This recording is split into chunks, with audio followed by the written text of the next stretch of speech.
All right, now we have the topic which is threats to independence or threats to objectivity, or this is also known as the five ethical threats. And the acronym or the mnemonic to learn that is SAFI, SAFI. S stands for the self-interest threat.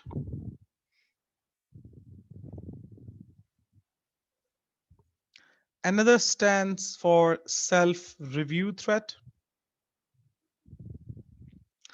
Then you have advocacy threat. Then you have familiarity threat. And then you have the intimidation. So these are the five ethical threats, which are also known as the threats to independence and threats to objectivity. You studied the five fundamental principles of ethics. Those were professional behavior, integrity, competence and due care, confidentiality, and objectivity. Majorly, we are concerned regarding the objectivity of the auditor, independence of the auditor. Because if that is compromised, that is being affected, then the whole process of the audit is being affected. But even if you want to stay independent, there may be certain threats, there may be certain situations which can lead you towards the unethical course of action. And that is why ACCA in their code of ethics is telling you regarding each and every situation so that you study that before you actually does the audit, and you understand all those situations, you understand the threats which are being created in those situations, and also they are providing you the safeguards to reduce those threats. So the first thing is the self-interest threat. What is self-interest threat? Self-interest threat means acting in your own interest. Acting in your own interest. Self-review threat means reviewing your own work.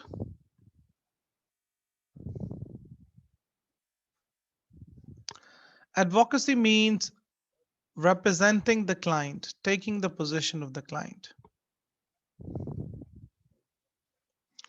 Familiarity is threat due to family, personal, or long-standing relationship.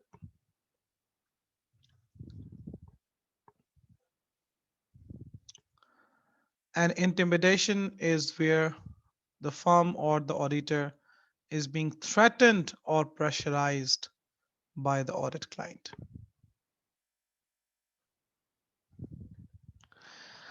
Okay, now we will take examples to understand each of these threats. The first one is the self-interest threat. Now, there are few examples to understand the self-interest threat. The first example is the financial interest. Financial interest. Let's assume you are doing the audit of the ABC company. You're doing the audit of the ABC company, and you are the audit manager.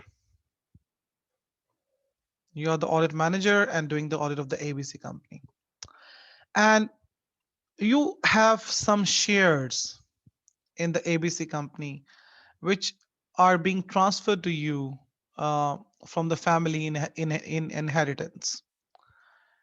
So you are the audit manager of, let's assume, XYZ firm, and you're doing the audit of the ABC company, and you have the shares of the ABC company. You have the shares in the ABC company, and these shares uh, are uh, are the ones which you got in your inheritance.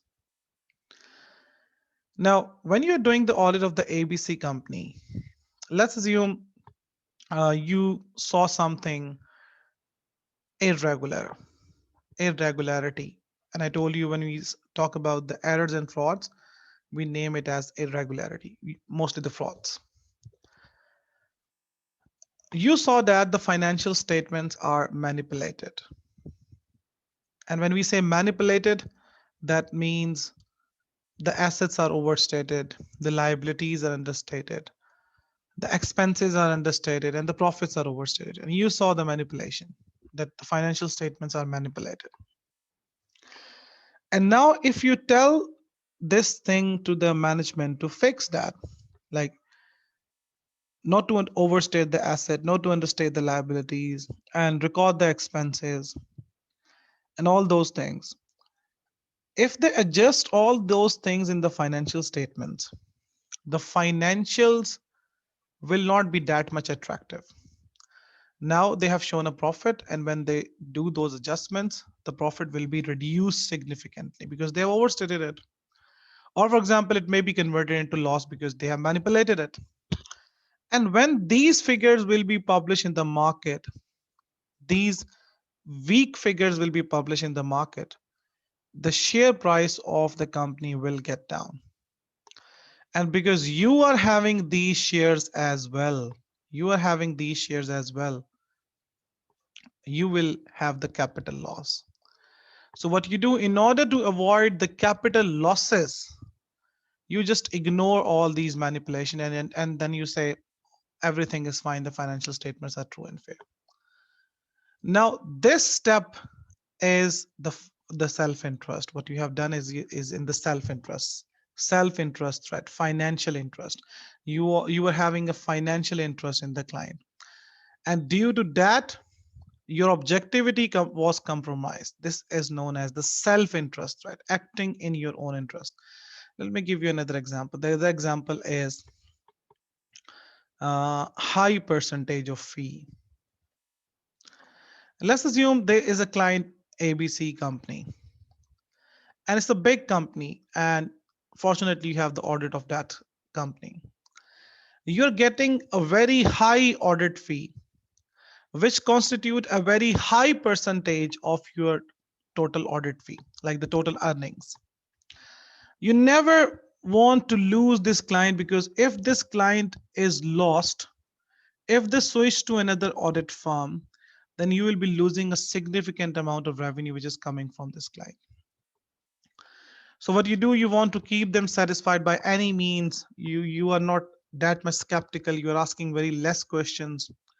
You are not bothering them in terms of the evidence. Whatever they are providing, you're accepting it. Now this step, this action depicts the self-interest. The self-interest threat. The second is the self-review threat.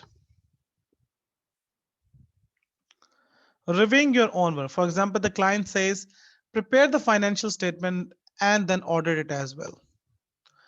What if you have, like, you gave the audit paper, and then you got an email from the examiner that this time we are making a policy that you should check your own paper.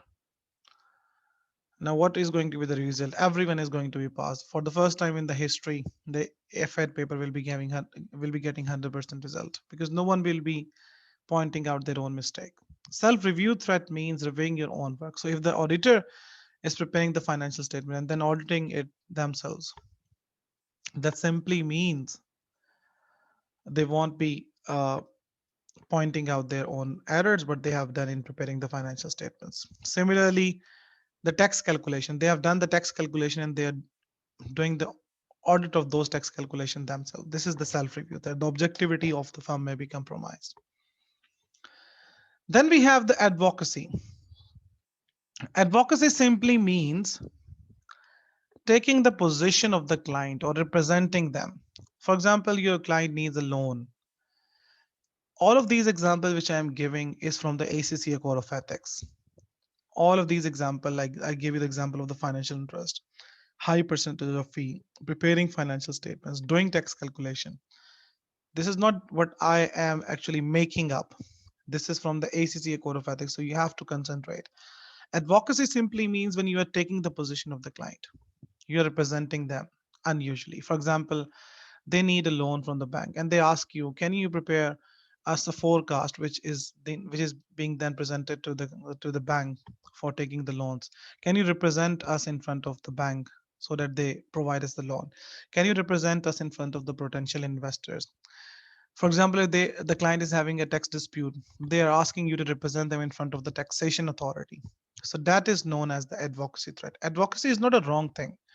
You can represent the client in certain situations, but there is a term unusual.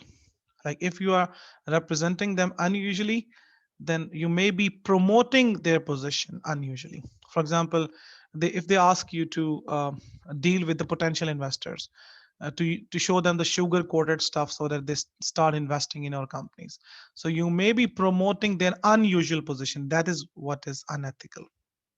So that is what may leads towards the ethical threat. Then we have the familiarity threat. For example, you're going to the audit of a client, and the financial control of that client is your brother, your spouse.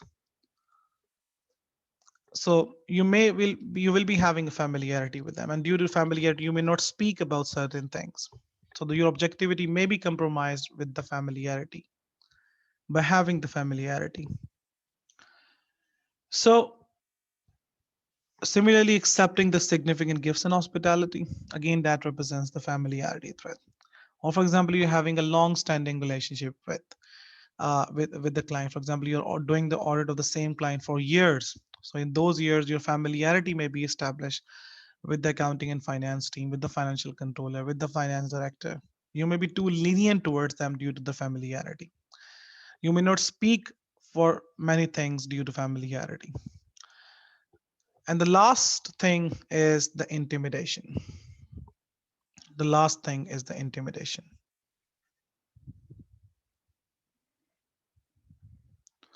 Intimidation threat.